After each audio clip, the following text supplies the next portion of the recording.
So I got kind of excited today when I saw this video here, David Fravor, blah, blah, blah, with Lex Fridman. Lex Fridman was interviewing Commander David Fravor, who is famous for seeing the Tic-Tac UFO and being a frequent guest on various TV shows, explaining what he saw. Now, I was excited because it said down here, 2 hours, 30 minutes, and 1 second into this nearly 4-hour video is a response to Mick West debunking, which sounds very interesting because I did a lot of debunking of these videos. Anyway, let's get into it and see what they have to say. I have to kind of bring up some debunking stuff because I think not the actual facts of the debunking, but the nature of the true believers versus the debunkers. Well, it's great you're bringing up debunking. I'm not sure why you don't want to bring up the actual facts of the debunking. You just want to talk about the nature. But, you actually do bring up facts in a minute. So let's keep going.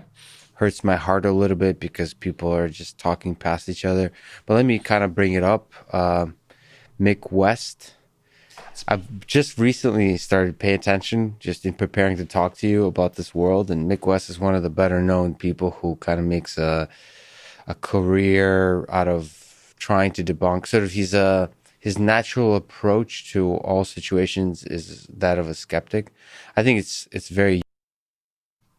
It's kind of true in that skeptics demand evidence for claims, but you're saying it like it's a bad thing. And my natural inclination to any kind of strange claim is to say, what is the evidence that backs this up? And how have you eliminated these other explanations? So, I don't see doing that as being a bad thing. Very useful and powerful, especially for me coming from a scientific perspective, to take the approach he does. It's valuable, and I think no matter what, I hope that people, quote unquote, true believers are a little bit more open-minded to the work of Mick West. I think it's quite useful and brilliant work. So, well, I'd like to thank you for that, Lex, and I appreciate it. So, he has some explanations of the things that you've seen with the Tic-Tac, like with your own eyes. Like he says that it's possible that you miscalculated the size and the distance of the thing and so on when you were flying around. I don't find that as... maybe you can comment on that. No, let me do it right now. Sure. So my theory about what Commander Fravor might have seen, this is a very vague theory because I really have no idea what he might have seen, is that there was something there, wasn't moving particularly fast, and it was perhaps something like a balloon tethered, like a target that was set up for something. And he looks down and he sees this balloon wafting around, and he goes down to take a look at it, but he misjudges how far away it is because he describes it as a featureless object. I'm a big fan of Tic-Tacs. I always have some Tic-Tacs with me. But with a Tic-Tac, you know how big it is because you know how big Tic-Tacs are. Planes, you know how big a particular plane is because you know how big that particular plane is. But if you didn't know how big a plane was, like if you couldn't tell the difference between, say, a 737 and an A340, which are different sized planes, but they were some distance away, how would you know how big something was? And if you didn't even have any idea how big this craft actually was, how can you tell A, how far away it is, and B, how big it is? How do you know? How do you know? What are the actual mechanisms that allow you to say that this Tic-Tac is this particular size and it's not actually a smaller Tic-Tac that's further away? Well, let's see what he has to say. What mechanism does he use to determine how big things are and how far away they are?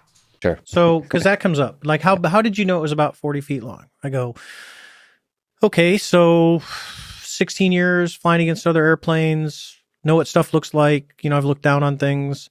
So if I know, here's the known things. I know when we saw the Tic-Tac, I was at 20,000 feet-ish, right around there. So when I look down, I know what a Hornet looks like looking down on them because I've done it for all those years. I got a good idea. So that's why I said 40 feet because it's about Hornet size. So, and as I go around, you get to the point where you have to be able to judge distance when we fly out of experience. And you can tell if something's small or big, So I would argue the fact of, pure experience. There's, professional observers, which is what we're actually trained to do. And having done it for so long, no. Well, here's the thing. If you're a professional trained observer and you're saying that you're trained to do these things, what does your training consist of? Are there techniques that you use to actually determine how far away something is and how big it is? And if it has no features, how do you know? Is it simply purely, seat of the pants stuff? You know how far away it is. Like, sure, like if you see a hornet, you know how big a hornet is, so you know how far away it is. You see something that looks like the size of a hornet. How do you know it's not something that's twice as big as a hornet, twice as far away, or something half the size of a hornet, half the distance away? How do you know how far away it is? Well, you said you get kind of a sense after a while. Let's see, I can. Obviously, you've got a much better sense of where things are in space with flying around than I would. I do have some pilot training, not very much. But yeah, you don't really seem to have a specific technique. So anyway, this is not really that important. It was, and everyone came back with the same thing. They're like, yeah, it was about the size of a hornet. How often in your experience of those 16 years do you find that what you see is the incorrect state of things? So like how often do you make mistakes with vision? So yeah, good question. Pilots make mistakes all the time. It's because human vision and the mental system is fragile. And Fravor will now go on to say that happens all the time. But he just said that he relies upon looking at things to see how far away they are. So you make vision issues a lot because and the sad part is your brain believes what your eyes see. We are actually trained to do the opposite of that, especially when... Right. So that's the training. You're trained to not go by what your eyes see, but instead go by what the instruments see. And yet you just said the reason you could tell how big it was and how far away it was and how fast it was moving was just by looking at it. You instrument fly because your brain and eyes can tell you one thing, but you got to trust your instruments. So we get trained on all that stuff. So if you want to look at it and go, well, you're disoriented or this, I'd argue going, no, I'm not, because when I'm flying the airplane, even as I'm looking at the Tic-Tac, I've got a heads-up display that tells me what my airplane's doing. Mm-hmm. So I know what I'm doing. I can look outside. I've got a sense of what I'm doing, but I'm also looking inside to cross-check of what I'm seeing is in reality. That's kind of interesting. He's looking inside to cross-check what he's seeing. What did he see inside to cross-check about this Tic-Tac? I don't think it actually showed up in any of his instruments. And also, if you're looking inside, that means you've taken your eyes off the Tic-Tac. Whereas it kind of, previous accounts have kind of implied that you had eyes on the entire time. So interesting. Obviously you have to do instrument scans and look at the various things there, but you're looking inside the cockpit, not at the heads up on the inside. So there was some more stuff there about how he writes things down after he went out and how he's really good at observing things and how the training keeps him there. And then Lex starts talking about chess. So I'm just going to skip over that bit.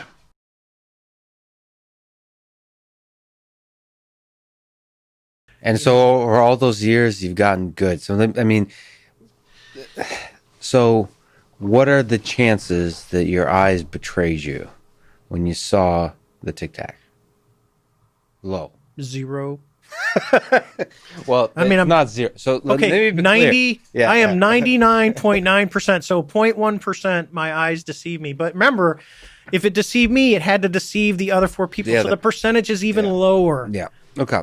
Well, okay. I don't find that particular. Well, I don't really have a particular debunking for that. It's just kind of a vague theory as to what Fravor might have seen. As you know, my interest here is mostly with the videos. So let's talk about those. The videos for the FLIR video, the GOFAST, and the GIMBAL video, they are only interesting to me in the context of your story. Like, without that, they're kind of low resolution. It's like it's easier to build a debunking story to be skeptical. So that's just where I'm coming from. Maybe you can convince me otherwise. But so to bring up Mick West one more time, he looks at the FLIR video and he says that one of the most amazing parts of the FLIR video, for people who haven't seen it, is at the end of it, the Tic-Tac flies or appears to fly very quickly to the left Off the screen. off the screen. And what Mick West says is that it, Mick West, probably others, that the way to explain that is the tracking system. Like we said, it's vision-based tracking simply loses the object. The tracking loses it, and so it simply allows the object to float off screen because it's no longer tracking it. So I find that at least a plausible explanation of that video. Looking at your face, you do not. So can you maybe comment to that debunking Sure, aspect? I will. So That's a good question. And I would hope that Commander David Fravor actually answers it. it's funny how people can extrapolate stuff who've never operated the system. No. Well, that's a poor start, because that's just saying Mick West doesn't know anything. What is he talking about? Why is he even asking me this question? I'm just not going to listen to him.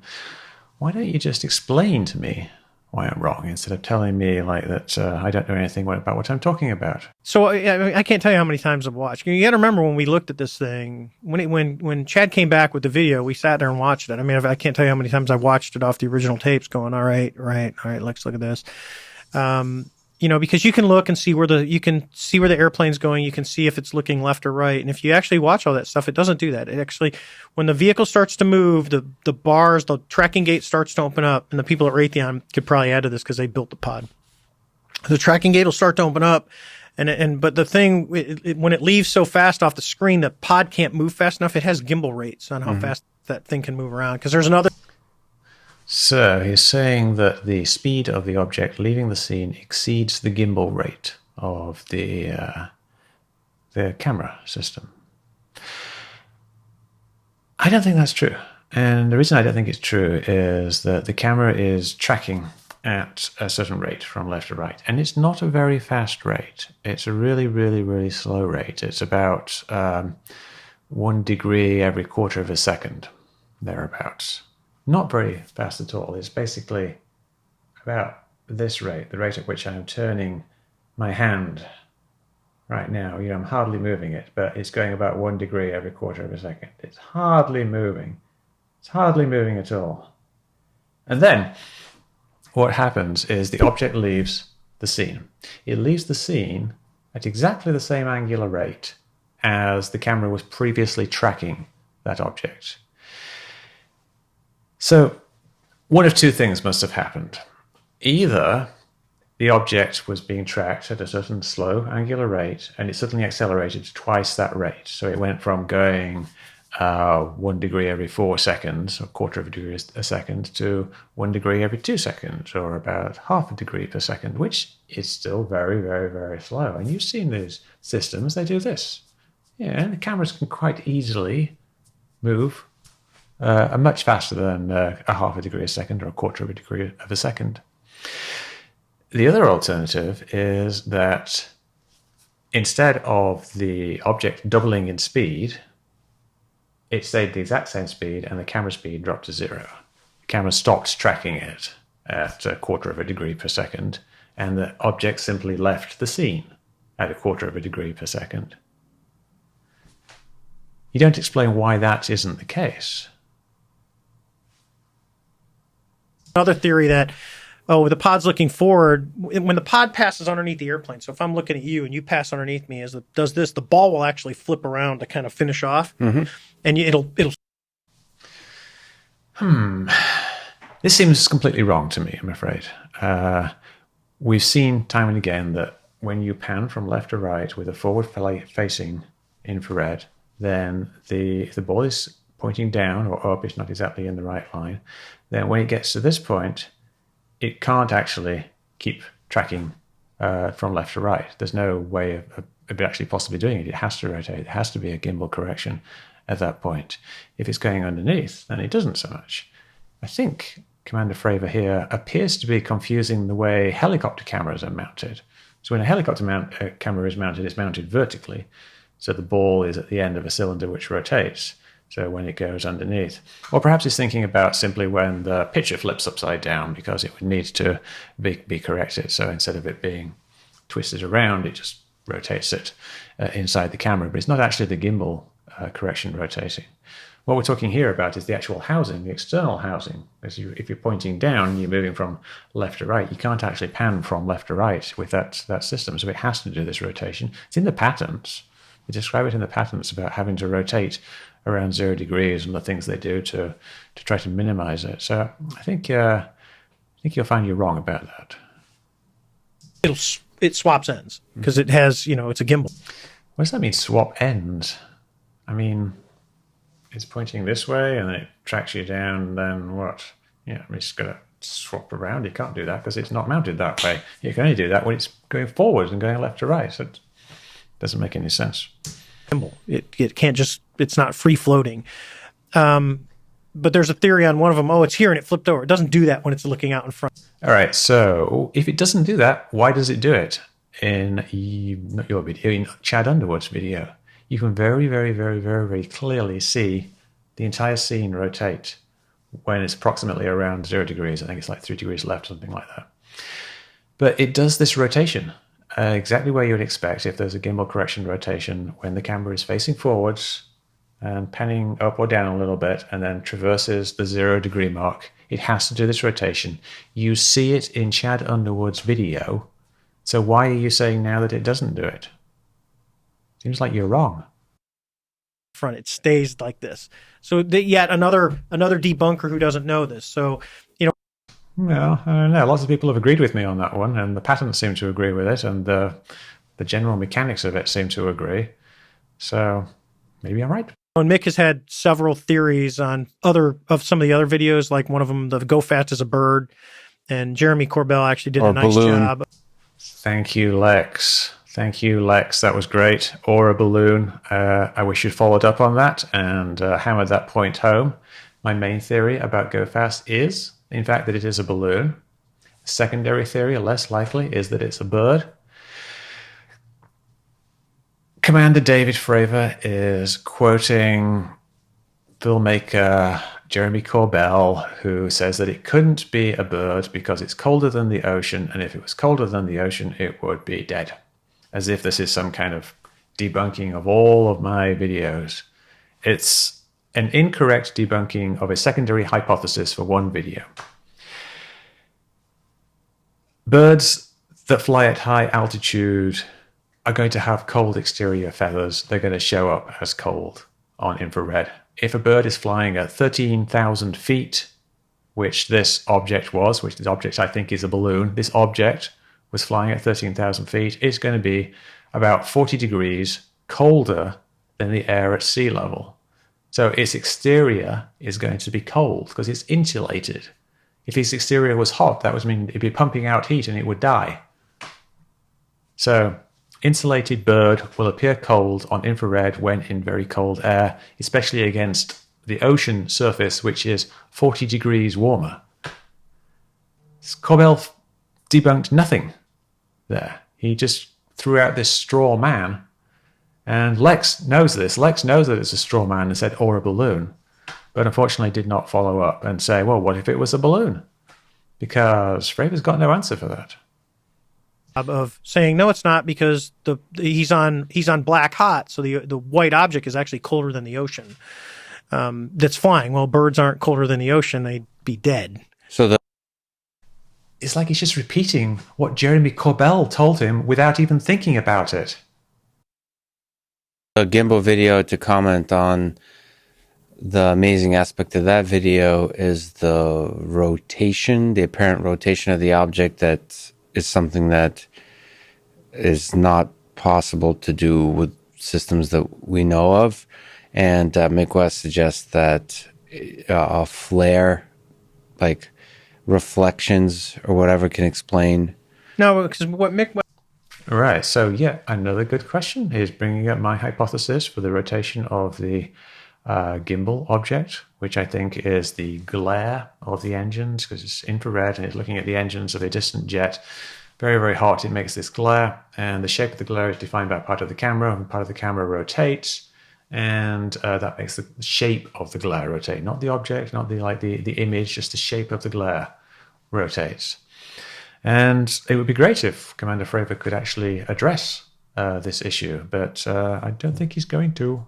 What Mick West doesn't see is, so when they take, because I've talked to one of them actually I work with, so I know him. I talk to him all the time.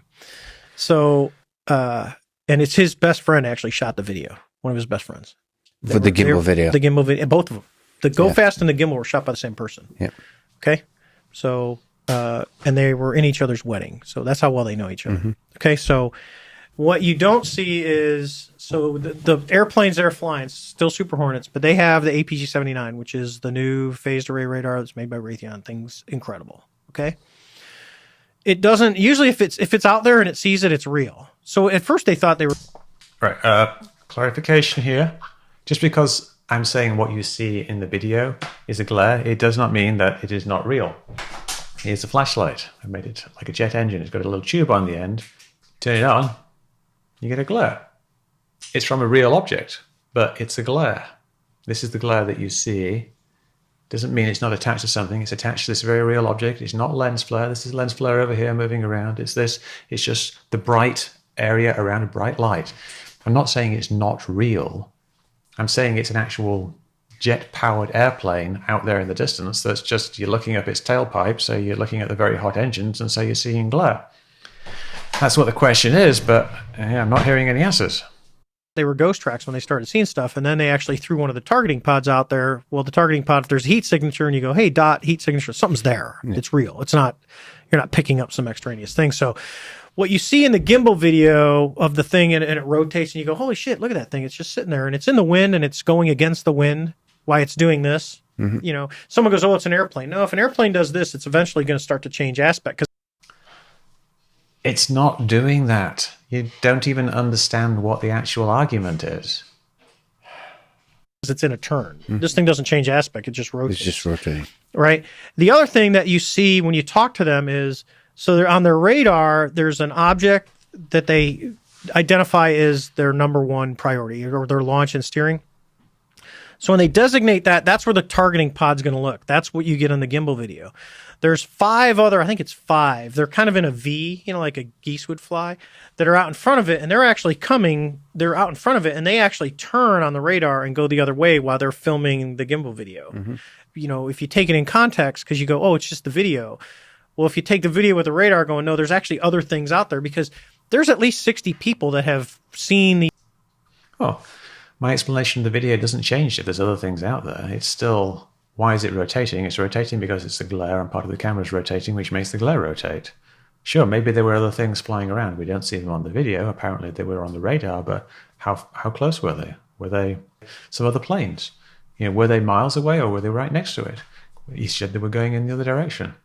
All I have to look at is the video. I'm trying to explain what I see on the video. The fact that there's something else that's not on the video doesn't change what's actually on the video. In 70 knots of wind and stay in the same location. They had an airplane because there was 2. There's the gimbal thing. That's a pretty big object. Mm-hmm. There's also, they talk about, it looks like a cube that's inside of a sphere. A translucent sphere. What the hell is that? And so I've heard... See, now we're just getting onto something completely different. This was supposed to be the response to Mick West's debunking segment, and it's nothing to do with that. Fravor was asked about, why does it rotate? What do you think of Mick West's glare rotation explanation? Obviously, he's never heard of it. Obviously, if he has heard of it, he has no understanding of it. Based on his repetition of Jeremy Corbell's cold bird debunking nonsense, I don't really think he has much interest in these theories, which is unfortunate. Understandable, of course. He doesn't think very much of me because I'm just some guy who's got very little flying experience and doesn't know what he's talking about. But you've been asked about these theories for a long time. People keep bringing them up, and they're not going to go away. And just changing the subject whenever they're coming up, answering the wrong questions again and again, isn't really going to make these hypotheses go away. So if you think I'm wrong, could you actually look at what I'm actually saying and then explain why I'm wrong? This is very, very disappointing. I thought David Fravor, maybe disagreed with me, and I thought he would have good reasons for disagreeing with me, and it would be great if he could have explained why he disagreed with me. Now, my hypothesis about what he saw is not a very well-formed hypothesis, and I certainly wouldn't put any money on it. But his explanation for why it was wrong was basically, I have lots of training and I know what I saw, and people make mistakes all the time, so they should trust in their instruments. But I saw this with my own eyes, so I can't be wrong because I've been doing it for so long, even though I normally trust in my instruments. His response to why the object lost lock at the end was just, it's going too fast, it's going faster than the camera can turn. But that doesn't make any sense whatsoever. Like 0.25 seconds per degree is not very, very fast. It's very, very slow. And saying that the gimbal doesn't rotate when it goes past 0 degrees is also wrong. It's just plain wrong. He seems to be confusing it with helicopter-mounted gimbals. The GOFAST debunking video, the GOFAST hypothesis I put forward of being a balloon, thank you, Lex. He just says, well, Mick West says it's a balloon, but it can't have been a bird because birds would be dead if they're colder than the ocean, which is nonsense in itself, but he's just ignored the balloon hypothesis. And GIMBAL, Lex says, Mick West says it's a rotating glare. And he says, well, it can't be because there were 5 other things off to the side. Makes no sense whatsoever. Why couldn't it be a rotating glare of something and there were 5 things off to the side? You say how amazing it is that it was rotating. A normal plane couldn't just rotate and hover there like that.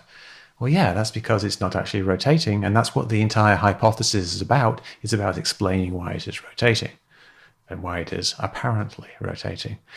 So this has been very disappointing. Very, very disappointing. And frankly, though, I don't expect it to change very much.